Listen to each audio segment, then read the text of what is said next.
Now, more on the latest building collapse in New York. You might have heard a few moments ago I was talking about the Salomon Brothers building collapsing.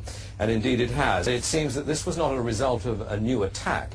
It was because the building had been weakened during this morning's attacks. We'll probably find out more now about that from our correspondent Jane Stanley. Jane, what more can you tell us about the Salomon Brothers building and its collapse? Well, only really what you already know. Details are very, very sketchy. As you can see behind me, the trade center appears to be still burning. We see these huge clouds of smoke and ash, and we know that behind that there's an empty piece of what was a very familiar New York skyline, a symbol of the financial prosperity of this city, but completely disappeared now, and New York is still unable to take on board what has happened to them today. Presumably there were very few people in the Salomon building when it collapsed. I mean, there were, I suppose, fears of possible further collapses around the area.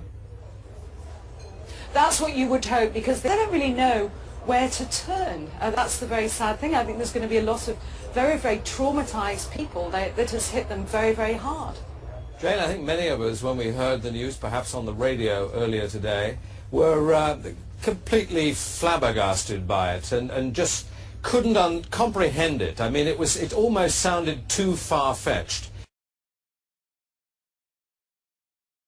I was wondering what it's felt like for you being in Manhattan. Well, unfortunately, I think we've lost the line with Jane Stanley in Manhattan.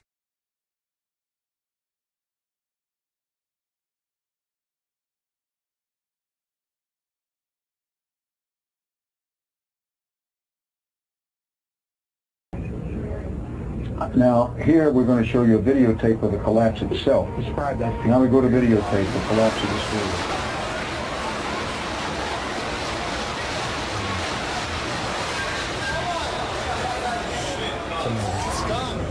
Amazing, incredible, pick your word. Too far-fetched. For the third